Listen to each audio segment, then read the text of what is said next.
નમસ્કાર મિત્રો આજે તારીખ 31 ડિસેમ્બર 2024 આપની સાથે હું છું પિનલગીરી ગોસ્વામી।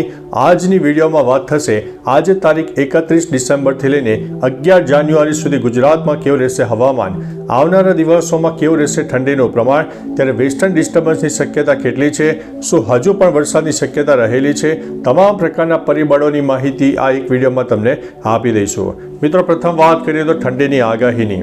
અત્યારે જ્યારે back to back western disturbance સક્રિય થઈ રહ્યા છે ત્યારે આગામી 24 થી 48 કલાકમાં એક ભયંકર અને મજબૂત વેસ્ટર્ન ડિસ્ટર્બન્સ સક્રિય થાય તેવી સંભાવના હાલ દેખાઈ રહી છે, કારણ કે આ મજબૂત વેસ્ટર્ન ડિસ્ટર્બન્સ બરફવર્ષા અને વરસાદ આપશે અને તેના બરફવર્ષા થયાના 24 કલાક બાદ શીતલહેર અને બર્ફીલા પવનોની અસર ગુજરાત અને રાજસ્થાન સુધી જોવા મળશે।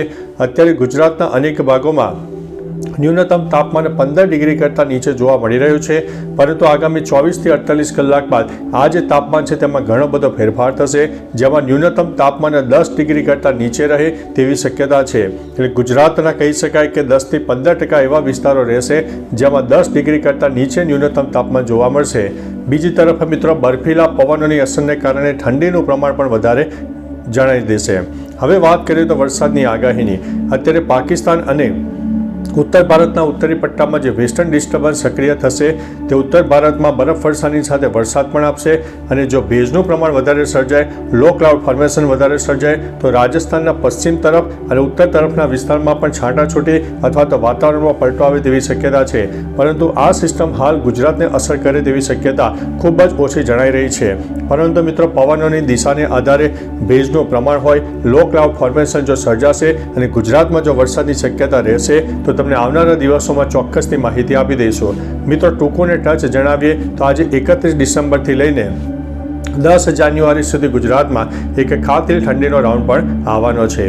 બીજી તરફ મિત્રો બંગાળની ખાડી અને અરબી સમુદ્ર પણ સામાન્ય રીતે એક્ટિવ થઈ જશે। આગામી 2 દિવસમાં દક્ષિણ ભારતના પણ અનેક ભાગોમાં હળવા મધ્યમ વરસાદની શક્યતા રહેલી છે, અને તેનું ધીમે ધીમે કહી શકાય કે મોઇસ્ચર એટલે કે ભેજ ગુજરાતને પણ જોવા મળે તેવી શક્યતા છે, પરંતુ હાલ ગુજરાતમાં વરસાદને લઈને કોઈ ચિંતાના સમાચાર નથી।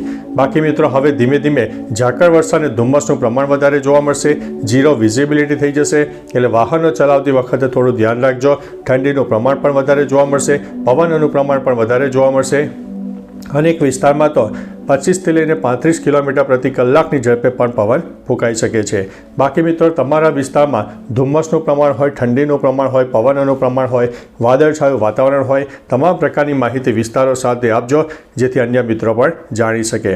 તો ચાલો મિત્રો ફરીથી હવામાનની લેટેસ્ટ માહિતી લઈને મળતા રહીશો, ત્યાં સુધી અમને રજા આપશો।